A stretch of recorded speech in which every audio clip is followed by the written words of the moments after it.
Welcome back to another episode of the CHL Top 10 show presented by Kia.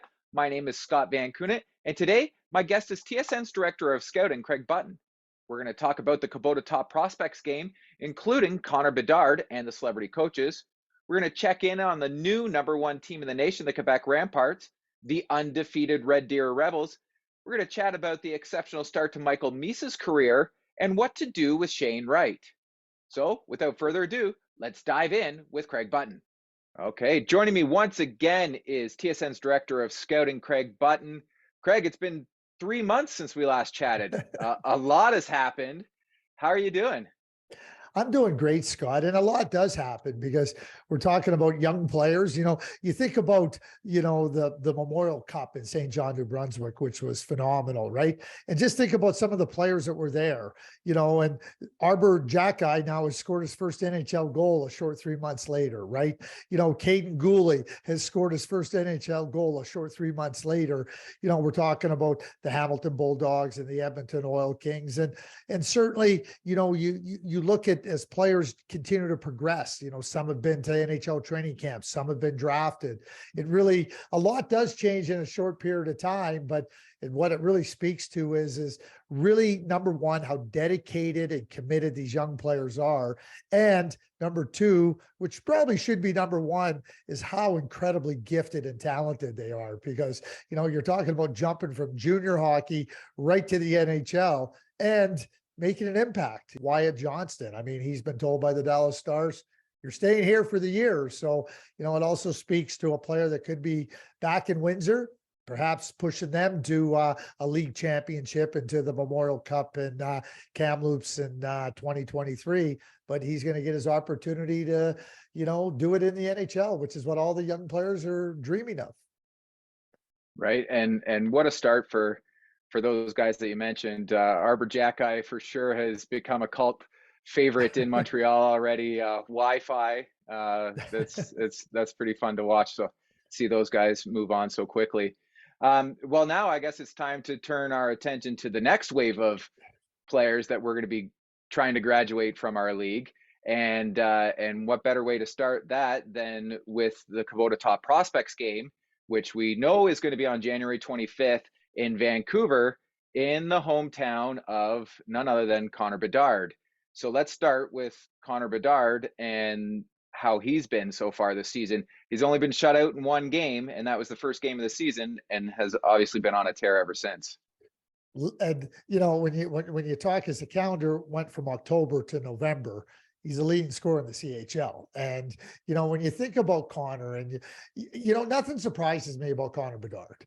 And one of the things that I think we talk about a shot, and we talk about his brain and talk about his playmaking and everything, but he is such a determined competitor.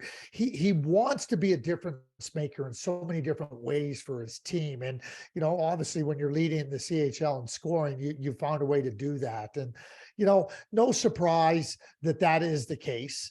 And when we start to consider about the top prospects game, teams are going to have a better sense of where they sit in the standings when it comes to the NHL. So there'll be, lesser teams to focus in on Connor Bedard, who are going to have the opportunity to draft him.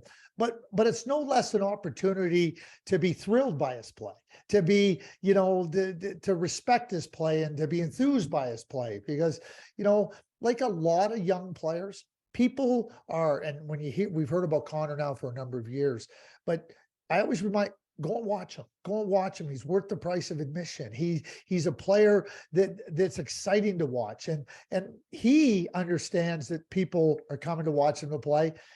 Scott, he doesn't disappoint. He doesn't disappoint. And I think that, from his first steps into the CHL with Regina during the bubble year, during the pandemic, to last year when he had 51 goals, we know what he's done internationally. And there's no sense of Connor Bedard doing anything less than something brilliant and magnificent, because that's the type of player he is.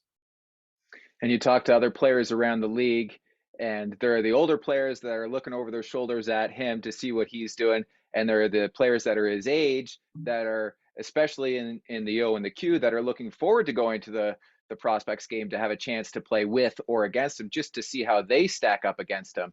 Now, we're not going to get too much into the rosters because those will come out in December, but we can talk about the coaches since we have revealed the coaches for this year's game. And behind one bench will be none other than Daniel and Henrik Sedin, the second and third overall picks from the 1999 draft. Pretty excited to have those guys there. What do you think they're going to bring behind the bench? Well, we knew what they brought on the ice, and inducted to the Hockey Hall of Fame in the class of 2022. And I mean, you talk about brilliant playmakers, and you talk about brilliant minds, and the things they did with their imagination and their creativity. It was really special. And you know what I think a lot about, Scott? I mean, think about that. They came into the league, for a few seasons before the rule package change in 2005. And, you think about what they have, and I think they've been a real example of imagination and creativity and playmaking, holding onto the puck, making plays, and being allowed to do it, that we see on display throughout the CHL over the course of the season. And it's exciting. I mean, you think about young players. And these players that are going to play in the prospects game, they absolutely know Daniel and Henrik. It's not like they're players that they might not remember or they've heard about. They know those two players. They know how good they were and what they did in the game. So think about, players that are excited to play with Connor Bedard, maybe be on his line, players that get to measure themselves against them. Well, the players that are going to play for Daniel and Henrik, it's a thrill for those guys to be around two Hall of Famers.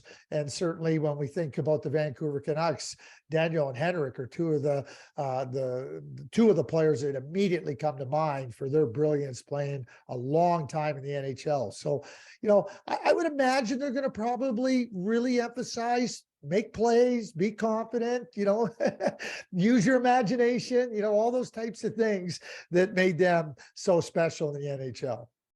Yeah, 17 plus seasons in the NHL, over 1,000 points apiece, pretty incredible careers for them. Behind the other bench, a couple more Vancouver Canuck legends that have been with the organization for 40 plus years each. That's Stan Smyl, who also won a couple of Memorial Cups, and Ron Delorme. A little bit different between the two sets of coaches?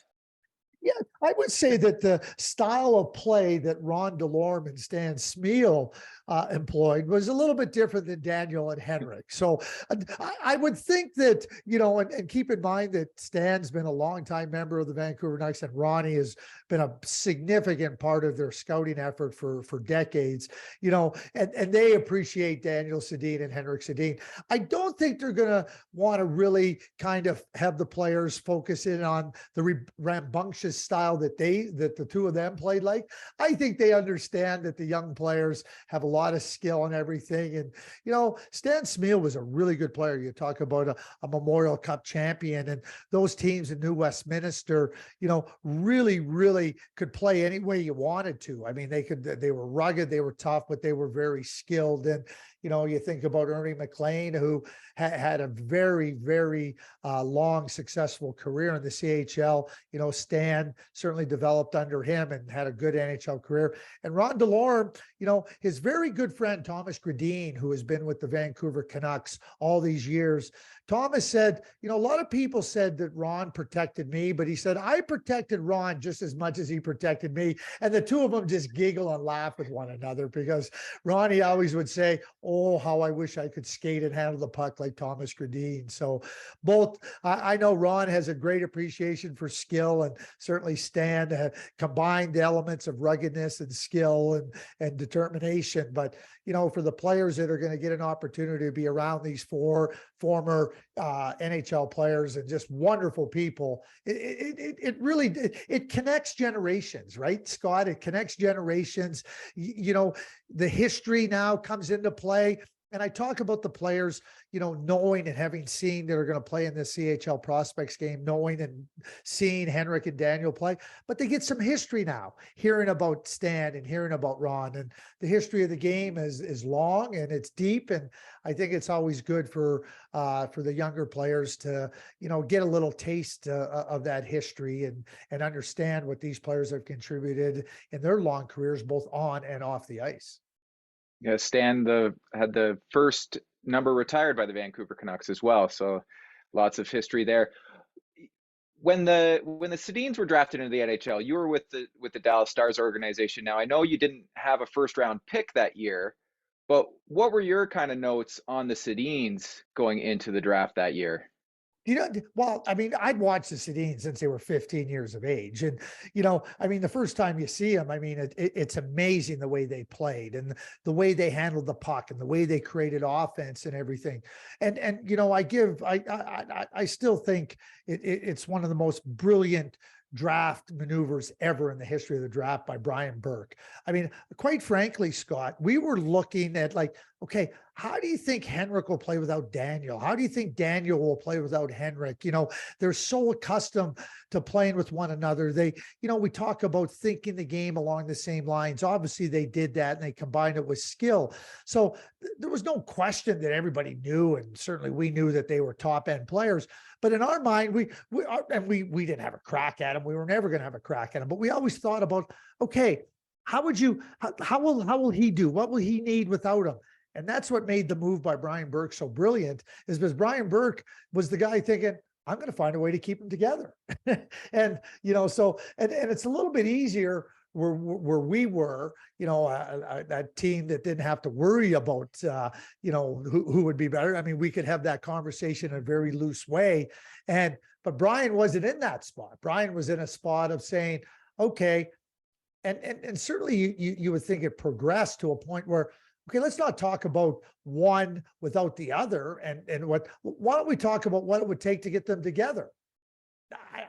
I know there's lots of talk about Sam Pollock and what he did to get Guy Lafleur and everything. And certainly that was magnificent because of what it meant with Beliveau retiring.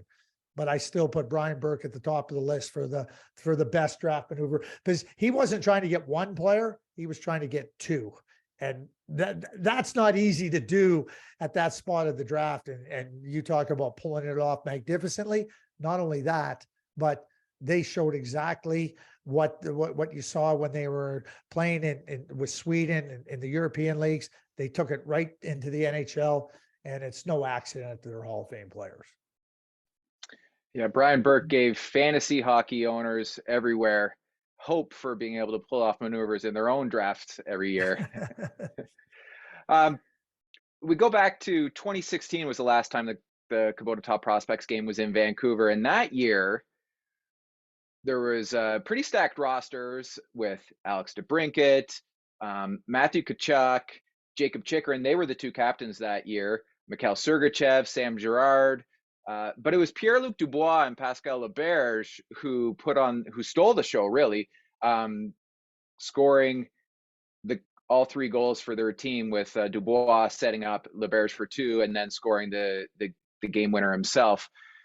So I guess what I want to know is, how important is this game for players to make an impact? Or is it just the bigger name guys, it's not as important?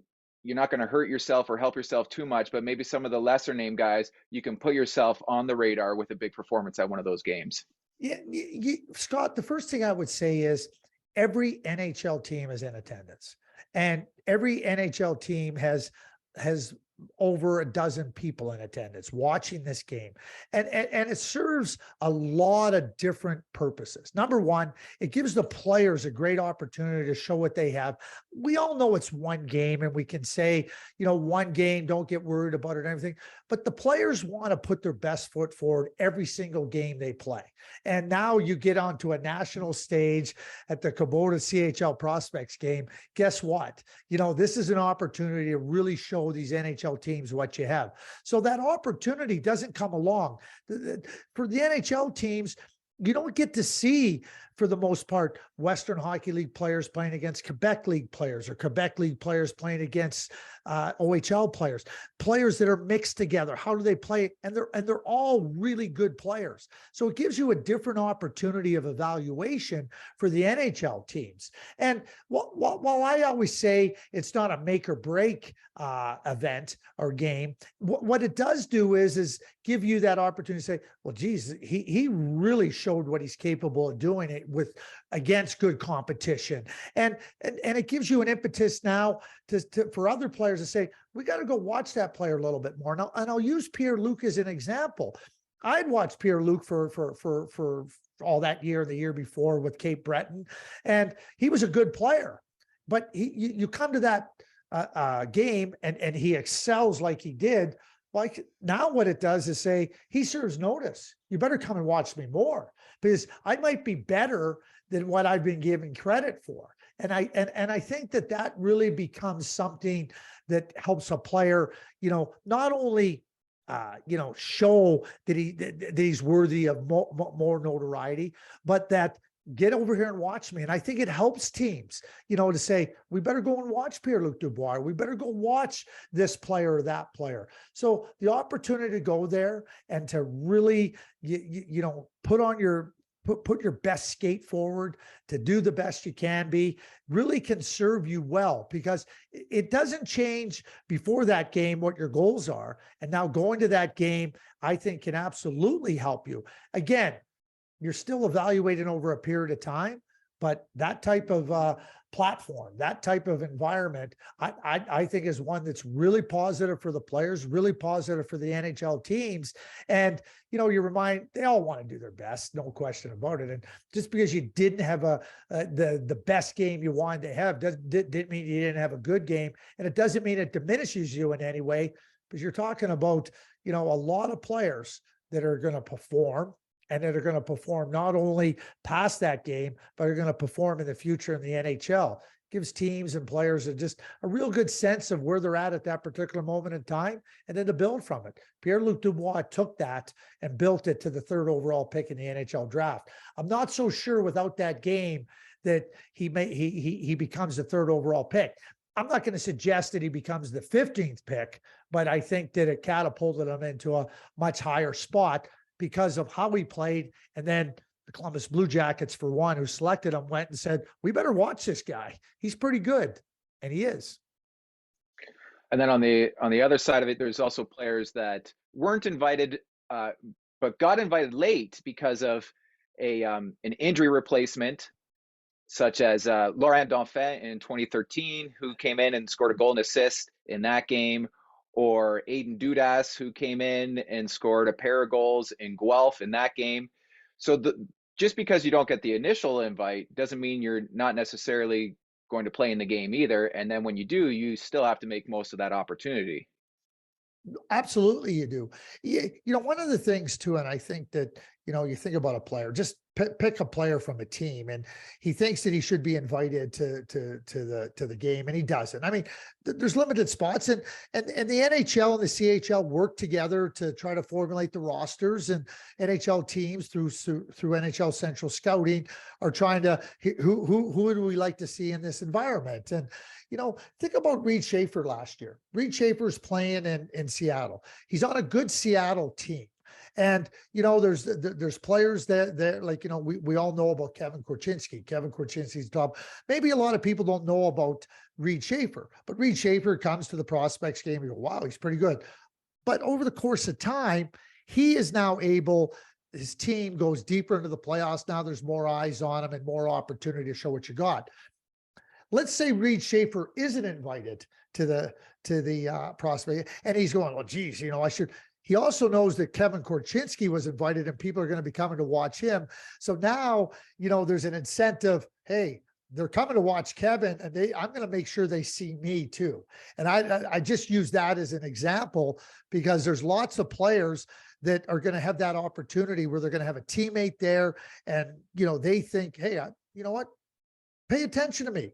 I didn't get invited. You can have that disappointment, but there's going to be further opportunity to show what you got. And a lot of times, NHL scouts come in, and it's not that they don't know a player, You know, they don't know how good a player is. And you get, you know, in the case of the Seattle Thunderbirds, to go to the Western Hockey League final, there's lots of opportunity. Reed Schaefer becomes a first-round draft pick. I would imagine Reed Schaefer would have become a first-round draft pick if he played in the prospects game or not. But I think it's a good way for players that, you know, if you get the opportunity, great. But if you don't, look at where the next opportunities are going to come. Piggyback off of some of those players that are at the prospects game, because NHL scouts are coming to watch them. Well, there's one more player that I want to mention who didn't get a chance to play in last year's game, and that was Jordan Dumais of the Halifax Mooseheads, who used his snub as motivation and went on a scoring tear from the end of last year to the start of this year, where he had 64 points in 23 straight games before his streak ended on Saturday. So, you know, he could have sat there and pouted about not getting invited to the game, but he went and put it the other way and said, I'm going to show you guys. Well, and probably I would imagine, Scott, that the CHL office has received a lot of complaints from the Quebec League teams that have to play against Jordan for that snub, and being saying, why did you do that? He keeps beating up on us now because you didn't invite him there. You know, almost 3 points a game. And, you know, Jordan you know, again, drafted by the Columbus Blue Jackets, right? And, you know, the NHL scouts are like, they know who the players are, and they can rate them differently or whatnot. But, and I say this to young players all the time, don't worry about the scouts finding you. Just go and play and you will find their eyes. Guaranteed you will find their eyes. And that's exactly what Jordan did. That's exactly what Jordan does. And, you know, it's not going to surprise me if he's on a Team Canada at the World Junior Championship. Maybe this year's a little bit too early, but next year I can definitely see him as a candidate. And, you know, just because you didn't get the prospects game doesn't mean you're any less of a player. And I think Jordan Dumais, along with so many others, and we can go back in years and see guys that might have been just missed of being selected, end up not only, you know, being really good junior players, but go on to have really good NHL careers. And, you know, you mentioned Alex DeBrincat earlier. You know, Alex DeBrincat, you know, a perennial 40 goal scorer, you know, still ended up being a second-round draft pick. And sometimes you ask yourself, like, how does that happen, right? And I'll tell you a funny story. I remember Jimmy Johnston, who scouts for the Dallas Stars and works out of Peterborough. He played for the Petes back in the day. And I remember, like, Alex DeBrincat played with Connor McDavid, and McDavid goes pro. And I'm talking to Jimmy, and all the talk early in the year was, how good is this DeBrincat? We'll see how good he is. Jimmy and I were at a game. He had a hat trick. And I remember Jimmy saying to me, he goes, yeah, we're going to find out how good he is without McDavid. We know what he did that year in the OHL and what he's done subsequently. You know, obviously Connor McDavid is a brilliant player that helps everybody be better, but Alex DeBrincat was good on his own. And, you know, it's a good example sometimes that, you know, despite even your best efforts, you're still in a proving grounds. And I think that, you know, that's reflective of Alex being drafted in the second round. If the draft was reheld and you knew you were getting a 40 goal scorer, he's going early in that draft. Yeah, I think there are quite a few teams that would like a do-over on that one for sure. Well, I said we wouldn't get into specific names, but we can kind of dance around it a little bit. About a month ago, you released your top 32 list for this year. And last week, Central Scouting released their players to watch list. Now, in your top 32, you had 17 CHLers. And in Central Scouting's players to watch list, they had 10 CHLers as A-rated players. Now, yours was a month ago. So has your list changed a little bit one way or another since then?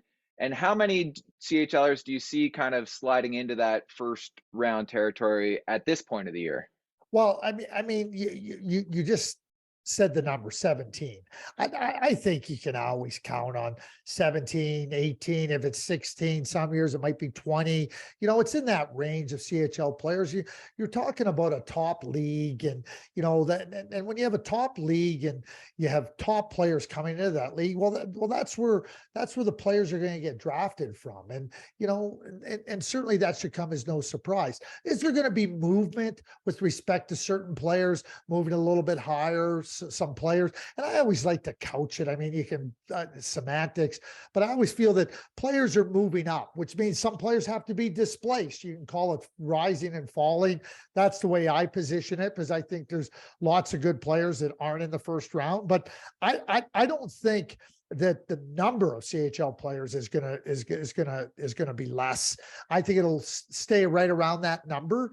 And again, trying to project who the players are going to be, Central Scouting does a phenomenal job of identifying players and really telling the NHL teams, these are players that we think are going to fall into this range of the draft, make the NHL teams aware.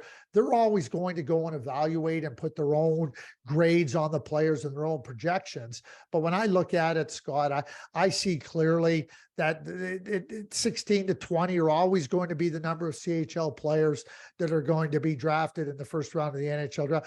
And I certainly don't see it being any different this year. And, last year, there's going to be, some years where there's some flux in that. But I think this is a real strong year for the CHL, specifically in the Western Hockey League, because last year wasn't it. But we knew, and Scott, we talked about at the Memorial Cup, that the Western Hockey League was going to be well represented in the first round of the 2023 draft.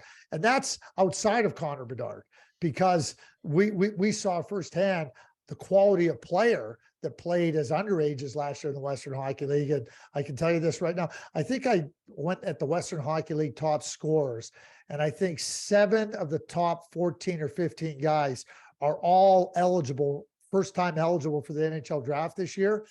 Yeah, they're in my top 32. How much did that bubble year for them help them get a little bit of a leg up on maybe the OHL who didn't have that year? I think that's a really good point to be made.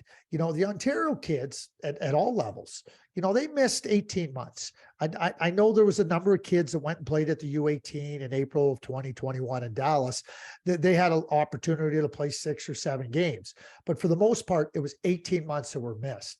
I know, talking to some of the coaches in the Western Hockey League, they all understood that it was different, but they all thought that it was a really good opportunity to bring your players together, to be together, to acclimate themselves to what the competition would look like, and to understand as they came into the 2021-2022 season, what expectations were about, what some of the challenges were going to be about. And I think that having those games under your belt certainly was going to help. I mean, I think about Zach Benson. Zach Benson, he would have had to have played, midget hockey, but there was no midget U16 hockey at that time. So he got the opportunity to go play in Winnipeg, right? He wasn't the only one. Braden Yeager had the same opportunity to do that in Moose Jaw. So, having that, even though it wasn't, the true experience, it was a solid, positive experience for them to be playing, practicing, got a lot of focus. And of course, we know how excited the players were to be playing after everything that the pandemic presented to everybody around the world, and certainly to the players with, hey, listen, this is something we love to do, that we're used to doing. We're not sure if we're going to be able to do it or when we're going to be able to do it again. So that bubble, I think, really did help those young players understand, hey, this is going to be something that's going to serve us well, despite having an absence for a period of time with no games. What a great way for them to ease themselves into the WHL life without having to do the travel. Yeah. Bonding with your team in one spot, that obviously it's paying off dividends for those players. We'll shift gears a little bit here and look at the Kia CHL top 10, because after 4 weeks at number 1, we've got a new number 1 with the Quebec Remparts jumping ahead of the Winnipeg Ice. The Remparts have been on a tear lately. They're seemingly scoring at will. They're almost 6.5 goals a game for less than a goal and a half against a game. What is it that makes this Quebec team so dangerous? They were a good team last year, Scott. And, Shawinigan, I mean, they were down against Quebec in their playoff series, and Shawinigan found a way I would say, upset the Quebec Remparts. Shawinigan was a good team. They ended up getting to the Memorial Cup, but at the same time, I think that, a young team, a good team, kind of, maybe with some expectations that they would get a little bit further last season. You talk about coming back and, having a chip on your shoulder. And, obviously Patrick Waugh doesn't take losing lightly. He doesn't really accept it in any way, shape, or form. And that certainly translates over to his players. But, when you've gone through it, and certainly Zachary Bolduc is such a good player, and him coming, I wasn't sure if he'd be back this year from St. Louis, because, he had shown glimpses of maybe he was ready, but he's back and he's a top player. Nathan Gaucher, excuse me, not only does he end up being a first-round draft pick to the Anaheim Ducks, but then he's part of Team Canada that wins a gold medal. James Malatesta, who's always been a really good goal scorer. You start to talk about the skill that they have and what they have around them, and you have these fresh, successful experiences, going to training camp, being successful at a World Junior tournament. And I think it permeates throughout the team. And I think it's a hungry team. I think that Patrick, as well as a coach, can also keep those players, focused in. He goes, hey, remember what happened last year? Remember what happened last year? Remember what happened last year? And he won't be hesitant to remind them as he pushes them ahead. But, when you look at a team, and I thought they had every opportunity to come out of the Quebec League last year as their team. I don't think that that's any less of an opportunity this year. And certainly the way they're playing, they're not giving any indication that they have anything other than that on their minds.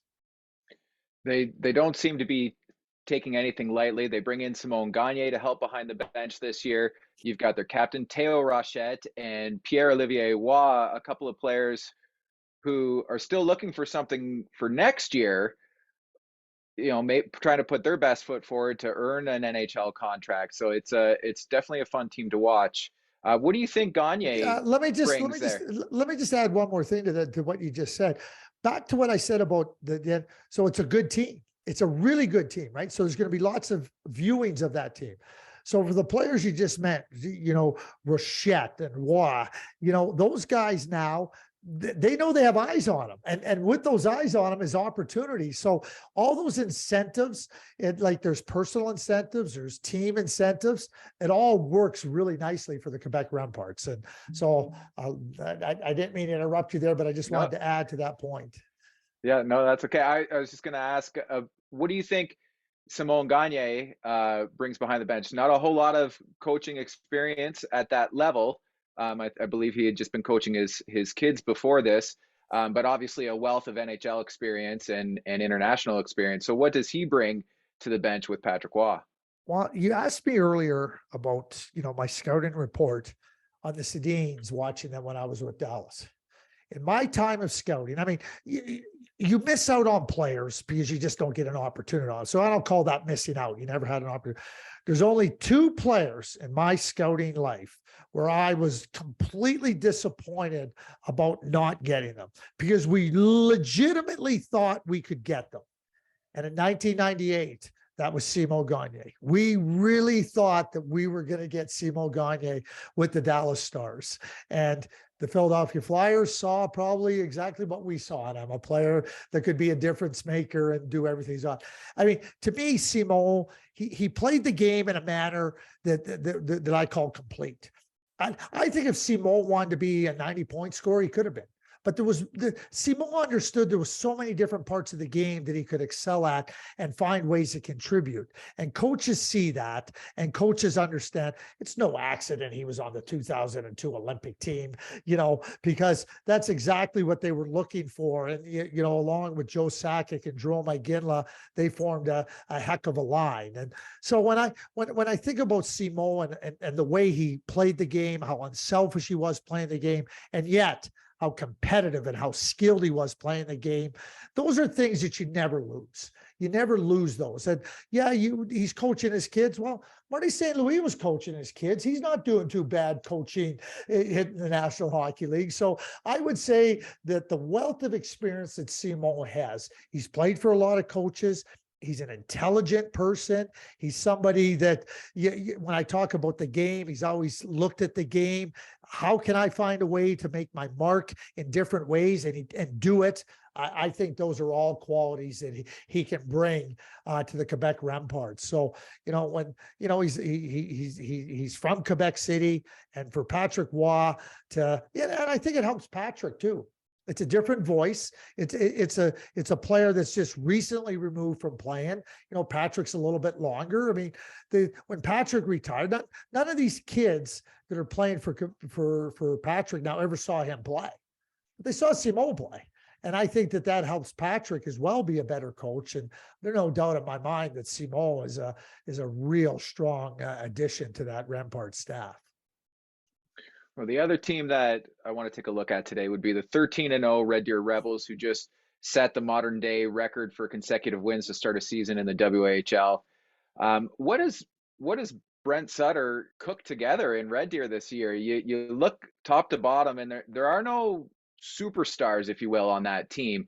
A couple of rookie goalies in net that are putting up big numbers, and their captain Jaden Grubb's leading the team in points. But top to bottom, it seems like a pretty balanced team. It is a balanced team, and it's a really competitive balanced team.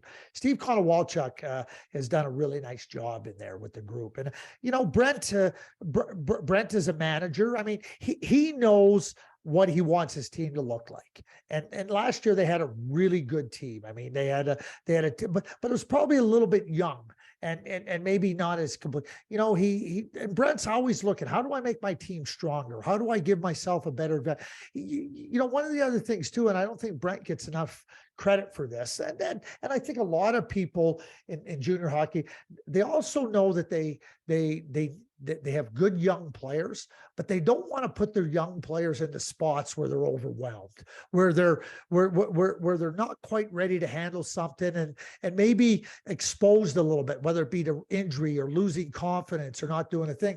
So I think we can look at a well-balanced team. But what Brent's been able to do is make it a well-balanced team with support in all the different areas, right? Like, if you're everybody wants stars and everybody wants top players. But if you have top players, you don't have balance through the rest of your lineup, and now players are getting exposed, younger players you're forced in there, they're not quite capable of being able to contribute. And I think that, the junior season, I think, really there's the beginning, there's the middle, and then there's that period of time, what I call post-Valentine's Day, where you really see the younger players especially, they feel more comfortable. You talked earlier about the bubble, acclimating, getting comfortable with your teammates and everything. A lot of these kids, it's the first time living away from home. So I think Brent really understands that, and as a manager, he's done a great job of being able to create that balance where players can grow and ultimately thrive.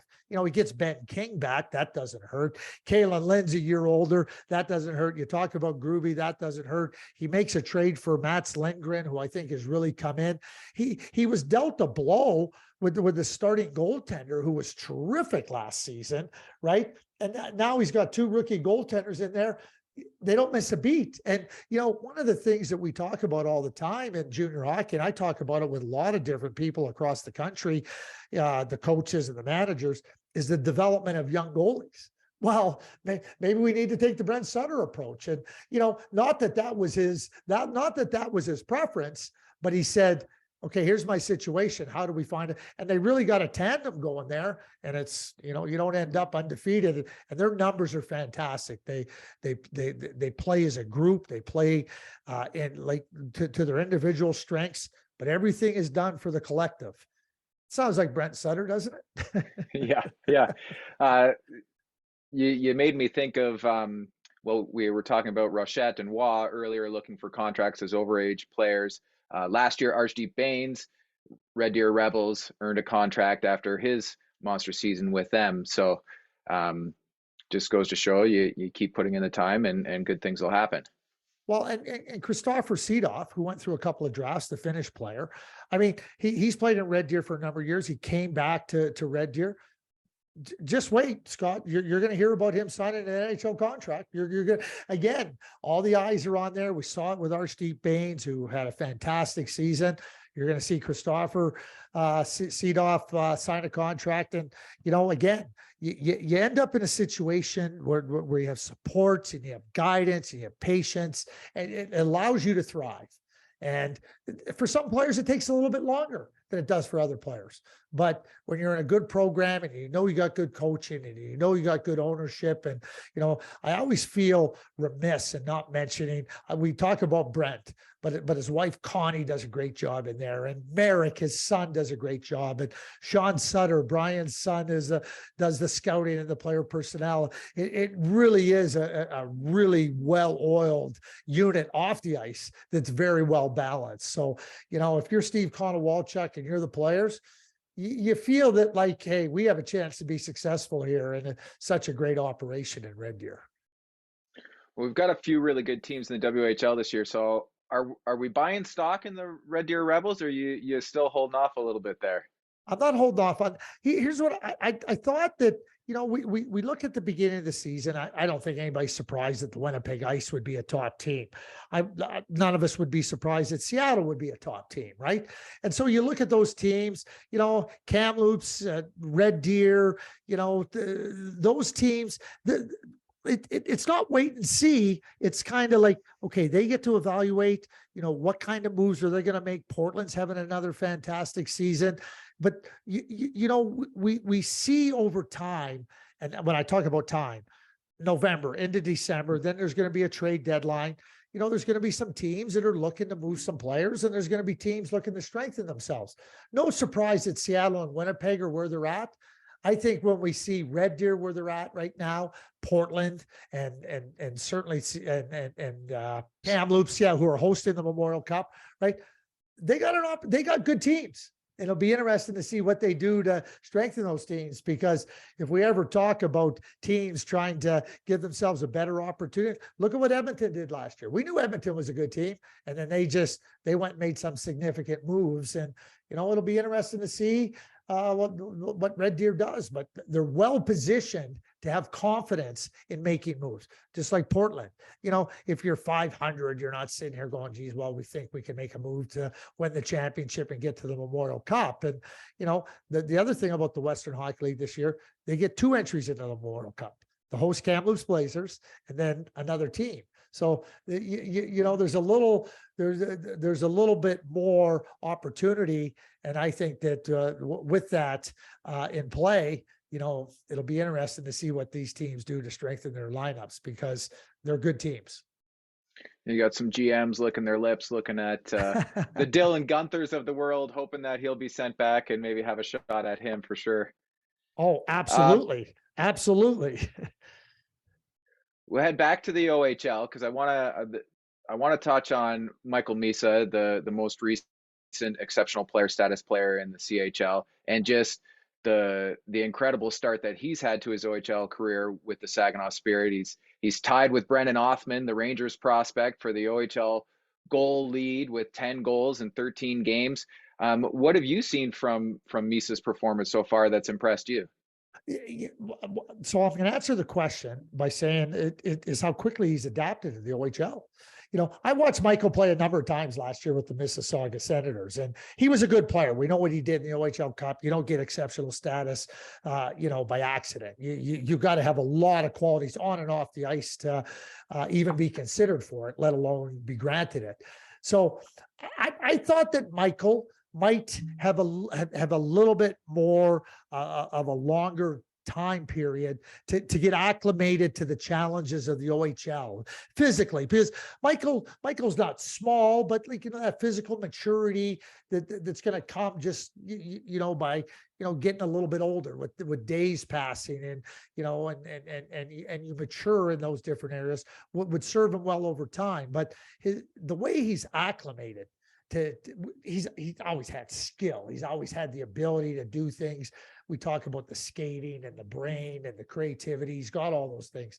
But I've been massively impressed by how well he's acclimated and how comfortable he looks. It's not, what he's doing isn't by accident, Scott.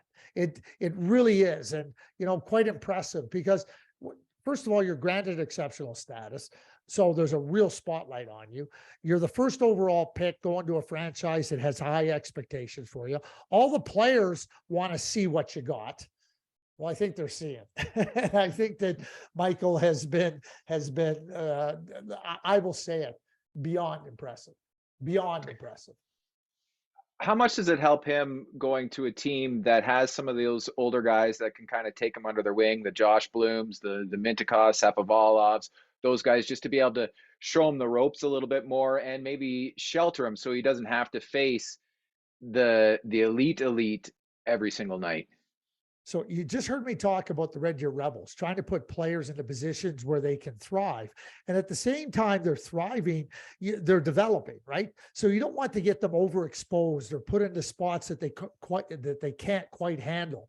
And I think how you just described it with the Saginaw spirit and the players they have in place, I mean, it's so beneficial to Michael because the coaches don't have to feel compelled. Oh, we got to get him out there. Michael's confidence doesn't get affected in a negative way. He doesn't run up against some challenges that maybe he's not quite ready to handle at the present time. So having that support around him, I think is incredibly important to any young player's success. And certainly in the case of Michael, I think it's served him and the Saginaw spirit exceptionally well. Well, we'll go from one exceptional player status to another in Shane Wright and his status with the Seattle Kraken. He's gotten into 5 games so far, but he hasn't been playing a lot of minutes. So what do you think is going to happen with him? Are we going to see him come back to the OHL this year? I think he should come back. We go back to the Ontario players. They missed 18 months. And, Shane got the opportunity. He excelled at the U18 tournament, but he played 6 games in an 18-month span. That's a lot of time to miss, of playing and developing. You can train and everything, but he missed 18 months. So you now are drafted high, and the expectations are high of Shane Wright. So when I look at it and see where he's at, so you've drafted this player. You have projection of this player, and now you got to look at the development of this player and what is going to best serve him to reach that projection, to reach his potential. And 6 minutes a game playing on the 4th line, in my view, doesn't serve the development aspect of their plan very well. And to me, I don't know what will happen, but I think I'll tell you what I think should happen. Back to junior. Get into the environment where you can be an important player, playing significant minutes in every single situation in the game, continue that development, go to the World Junior team, get into a best on best tournament. And then if he was playing 11 minutes or 12 minutes or 13, he was, you're impacting and affecting a young player's development right now. And coming on the heels of missing 18 months, you just don't want to see a player not have those opportunities. And you got to help players develop and succeed. And I think the best path for that is going back to the OHL and being in those situations. He'll get lots of opportunity for high quality play. Practicing against NHL players isn't development. It's practicing against NHL players. Shane, to me, needs to get back and be a go-to front of the line player to build on not only his immense talent, but to be able for the Seattle Kraken to end up with a player that can be really significant for their future. You can look at Michael DiPietro and the Vancouver Canucks. He spent that year on the taxi squad, not playing any games, and then his development seems to have stalled there, obviously now with the Boston Bruins. But young player needing ice time to be able to continue their development. What does Kingston do with Shane if he gets sent back? Rumors are swirling that they're intending on bidding for the Memorial Cup. Can they afford to keep him if that's the case? And if if the plan is to get rid of him, how fun would it be to see him go to Flint? This is strictly hypothetical, to play with his best friend Brennan Othman there. Well, let me tell you this: what you should do is interview Brennan Othman. I don't think Brennan would say anything but yes with a big, huge smile. I mean, they know each other so well, obviously, with the Don Mills Flyers and everything that they've done together. I mean, it's been a special relationship. You know, I'm going to put on my my amateur GM hat. You know, and Kingston are in good hands, but here's where I'm going to go with it. So you want to bid for a Memorial Cup, wonderful.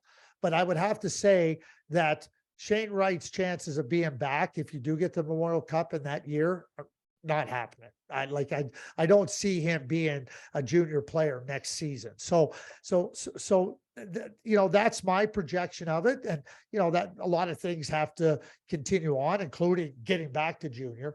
So knowing that you're not going to have that player, or feeling that you won't have that player, then what kind of a deal could you make to really enhance your team? And when you're talking about a quality player like Shane Wright, I can't imagine that there's not something, there's not a deal or a transaction that couldn't serve exactly that purposes. So can the Kingston Frontenacs get exactly what they want with respect to the opportunity to host the Memorial Cup with a good team in a transaction with Shane Wright? I would say yes. And would it help Shane Wright and another team, for him to be in an environment where, the team that he potentially goes to can help Kingston, and they can help themselves by giving themselves a better opportunity to compete for a championship this year.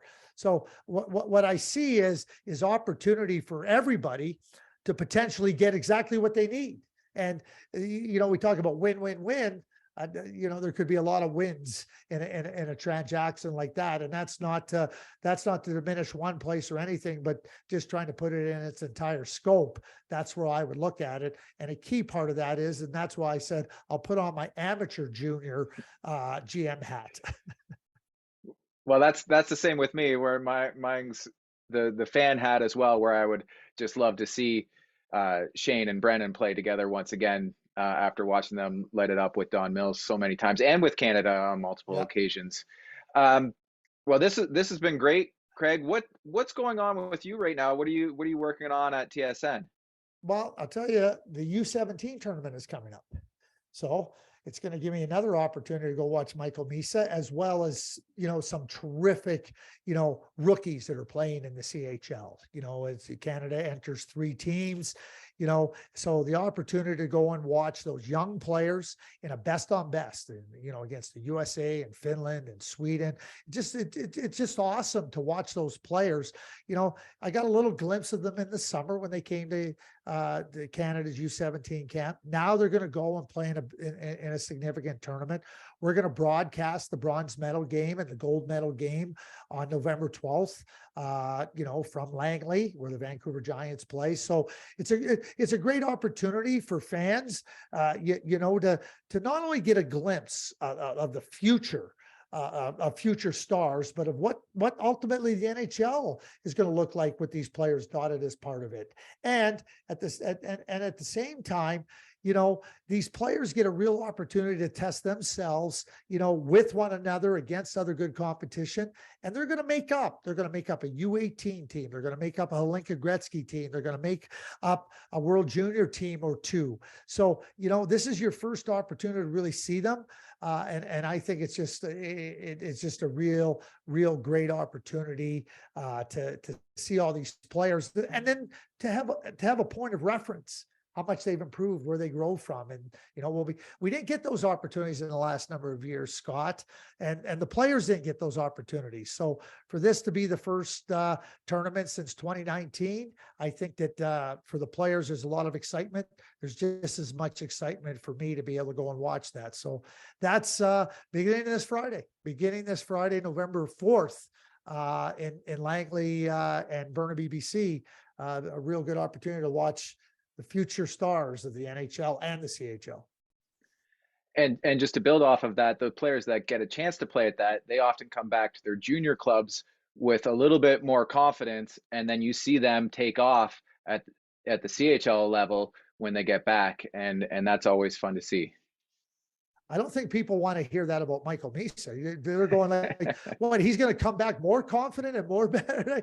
And, you know, one thing I will say, I mean, having seen the iteration of this tournament over a number of years, they used to have this tournament at Christmas time. And I used to see exactly what you described when they came back, you know, in the new year. Having it in November, I think is really positive for the players and for the teams. They get a taste of the CHL and they see how hard it is. Then they go back and they play in their age group, and it's a great tournament, best on best. And they get that confidence back. And with it, they come back in the middle of November with an opportunity to really build on that. So I think it serves everybody again in a real meaningful manner that is so beneficial. So the excitement is not only about going and watching them in this tournament, but then knowing that they're going to come back to their OHL teams, their Quebec League teams, or Western League teams, you know, with that confidence to push their teams a little bit further to their own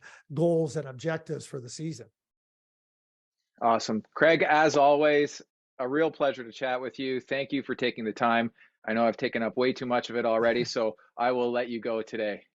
I can only tell you this, Scott. When we talk about the young players, we talk about the CHL, there's no such thing as taking up way too much time. It's a pleasure of mine, so thanks for having me.